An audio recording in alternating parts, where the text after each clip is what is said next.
제4장 정보보안 일반의 보안 요소 기술 키 분배 프로토콜에 대해서 지금부터 시작하도록 하겠습니다. 키 분배 프로토콜. 이건 뭐냐면 우리가 키는 어떤 거를 배웠지? 대칭 키하고 개인 키를 배웠죠. 그, 그래서 먼저 키 분배 방식으로 어떤 식으로 진행할 건가? 암호 통신의 핵심이라고 여기서 얘기를 하는데, 안전한 세션 키 공유를 위해서 대칭 키와 공개 키 기반의 이제 방식을 이해하는 걸로 시작해 보도록 하겠습니다. 우리가 대칭 키는 사실상 1대1 거의 매칭이라고 했죠. 그래서 대칭 키는 사실 소규모 네트워크에서는 키를 서로 맞춤으로 확인해 볼 수가 있어. 그렇지만 사용자가 늘어날수록, 어, 계속해서 그 관리가 불안정한 게 키값이 많이 늘어나.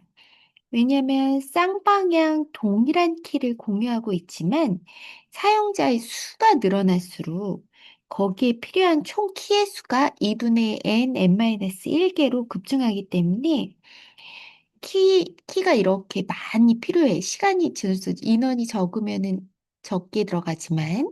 그래서 이 부분에 이 부분이 점점 올라가기 때문에 키값이 계속 늘어나면 키 관리가 어려워져. 그래서 이거를 해결하기 위해서 키 기반의 분배 방식을 고민하게 되는 거지. 그래서 대규모 네트워크상은 사실상 키 관리가 어렵기 때문에 신뢰할 수 있는 제3자에게 키 관리를 위임하는 것을 첫 번째 고민했어. 그래서 키 디스트리뷰션 센터라고 해서 키값을 이 여기 핵심 공간인 곳에 이제 보관을 하고 여기서 세션 키를 임의적으로 이제 분배하는 방식으로 됐지. 그래서 모든 사용자는 KDC와 오직 하나의 마스터 키만 공유하고 실제 통신이 필요할 때마다 KDC에서 일회성 통신용 어, 세션 키를 임시 분배하게 되는 거지. 그래서 고전적으로, 고전적인 KDC 제3자의 키 관리를 하는 거를 리덤 슈레더 프로토콜 방식이 이제 가장 고전적인 방식이야. 그리고 이제 두 번째가 커버로스 프로토콜인데, 커버로스는 티켓을 통해서 네트워크 인증을 제어하는 거를 말해. 그래서 먼저 첫 패널에서 MIT 대학에서 개발한 대칭키 기반 온라인 암호키 분배 시스템이라고 하는데, 요거를 이제 먼저 첫 번째 패널에서 인증을 신청하면 티켓 발급 서버에서 네트워크 서비스 간에 관련돼 가지고 내용을 수행해서 그래서 싱글 사인온 한꺼번에 여러 서비스에 접근 가능한 SSO 싱글 사인온을 지원해서 이메일도 받을 수 있고 데이터베이스에 접근할 수도 있고 웹에도 접근할 수 있는 그런 체계로 이제 되는 것이지. 다만 여기 키 분배센터나 티켓 발급센터에 조금 에러가 발생하면 문제가 생기겠지. 커버로스 같은 경우에는. 그래서 중앙 집중형 시스템의 KDC가 만약에 문제가 되면 어, 위험이 그러면 나머지가 다 끊어지는 그런 단점이 있어.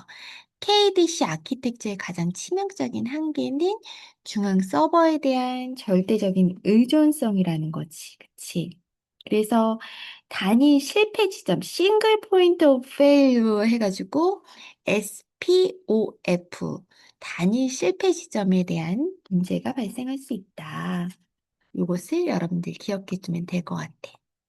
이제 두 번째, 대칭키가 아니라 공개키 기반의 분배 방식을 한번 볼까? 이제 공개키는 공개키 암호 시스템은 암호화하고 복호화가 서로 달라. 그래서 복호화할 때는 개인키와 공개키가 있어야 되잖아. 그래서 공개키 암호 시스템은 암호화, 복호화의 서로 다른 키인 공개키와 개인키를 사용해서 대칭키 방식의 키 배송 문제는 이제 근본적으로 좀 해결을 해줄 수 있겠지? 그래서 가장 대표적인 게 RSA인데, 우선은 송신자가 공개키를 여기 공개된 비의 공개키로 암호화해서 쭉 보내. 그럼 수신자는 오직 개인키를 같이 활용해가지고, 여기에 이제 열어볼 수 있게 되는 거지. 그래서 결국에는 KDC가 불필요하겠지. 그치?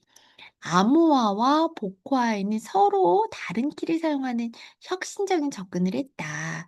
그래서 RSA 방식은 누구나 노출되어도 안전한 공개키를 통해서 안전한 통신 채널 없이 키 배송 문제를 완벽하게 해결했다. 그래서 그 방식으로 보면 될 것 같고, RSA 알고리즘을 통해서 세션 키를 분배하는 방식으로 첫 번째, RSA 하이브리드 분배 방식으로 해서, 여기는 이렇게 나왔는데, 그, RSA 알고리즘을 통해 세션 키 분배하는 거는, 우선이 대칭키 암호인 AES나 시드 같은 경우는 암호화 속도가 상당히 빠르지, 대칭키이기 때문에. 그래서 데이터 암호화는 속도가 상당히 빠른 이 대칭키 AES나 시드를 이용해 가지고 사용하고, 이 대칭키 통신을 쓸 때, 사용할 때,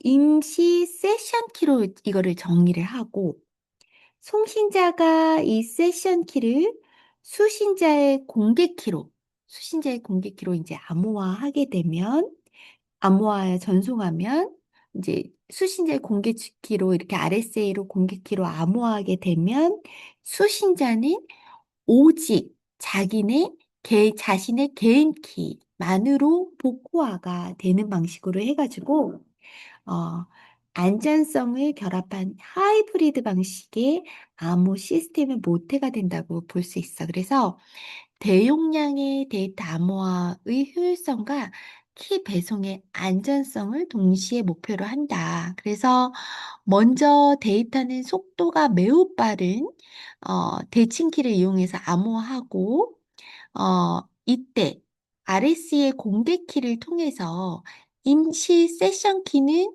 수신자의 RSA 공개 키로 암호화를 같이 해서 전송하면 결국에 수신자는 이렇게 오직 자신이 가진 개인 키로만 복화를 한다. 그런 체계로 보면 돼.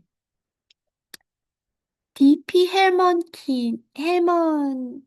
키의 그 합의 프로토콜을 보면 어, 매우 어려운 수학 공식을 통해 가지고 이제 수학식 이산대수나 이산 로그의 문제를 풀기 어렵다는 수학적 원리를 통해서 이루어졌는데, 어, 통신할 때 그 예를 들면 A와 B가 비밀 정보나 세션지 자체를 주고받지 않고 공개된 채널을 통해서, 그냥 공개된 채널을 통해서 계산을 해서, 서로 공개값만을 교환한 뒤에, 그냥 공개된 값만을, 그냥 공통적으로 공개된 값으로 A의 비밀키와 B의 비밀키, 소수로 되어 있는 비밀키를 가지고 이제 계산하는 방식이에요. 그래서 동일한 비밀 세션 키가 완전히 일치되는 방식이겠지.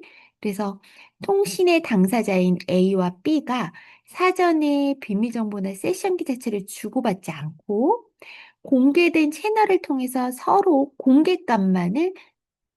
공통된 공개값만을 교환한 다음에 이 혼합값을 계산해서 결국에는 비밀 세션 키를 완벽하게 유도하는 방식으로 찾아내는 거지. 다만 이 송신자와 수신자 사이에서의 공개값만을 통해서 하기 때문에 요 사이에 만약에 세션 탈취가 된다면 문제가 되겠지. 그래서 인증 메커니즘이 중간에 포함되어 있지 않기 때문에 중간에서 만약에 패킷을 가로챈다고 하면 중간자 공격, man in the middle이라는 중간자 취약적 공격이나 재전송 공격에는 매우 취약하다. 그래서 세션 키 자체는 주고받지 않고 공개값만을 서로 공유한 다음에 각자 비밀 기록 결합한다. 그리고 중간에 여기서 패킷을 탈취하거나 그러면 중간자 공격이라든지 재전송 공격에는 매우 취약하다라는 것만 기억해 두면 될 것 같아. 그래서 노드 A와 노드 B의 합의된 값만을 이제 제공하면 중간에 트래픽을 감지하면 약점, 이제 그 취약점이 발생할 수 있다. 이 부분을 기억해 두면 될 것 같아. 그래서 키 분배 프로토콜을 다시 한번 정리를 해보면 세 가지가 될 수 있겠지? KDC, RAS 하이브리드, DP 헬먼. 그래서 키 디스트리뷰션 센터라고 그래서 우선은 키를 중간에서 대칭키 기반으로 신뢰할 수 있는 제3자에게 위임해서 티켓이라든지 SSO 기능을 통해서 싱글 사인 온 기능을 통해 가지고 진행을 하게 되면 안전할 수는 있으나 어, 싱글 포인트 오브 밸류라고 해서 단일 실패진 중간에 혹시 전송을 하다가 티켓에 하면 중앙 집권적으로 티켓을 보내주는 그 센터가 마비됐을 경우에 문제가 생긴다. 그다음에 RSA 하이브리드 방식으로 공개키 기반이지만 이 공개 기반에서는 대칭키와 공개키를 다 암호화하기 때문에 효율적이다. 속도도 빠르고 안전한 결합이 된다. 음, 그리고 DP 헬먼키는 이것도 공개키 기반인데, 이산대수의 수학적인 값을 유도해서 분배가 아닌 키 값을 공개키를 알려주는 합의값으로 하지만 중간자 공격에 취약하다라는 것을 이해하면 될 것 같습니다. 여기까지입니다.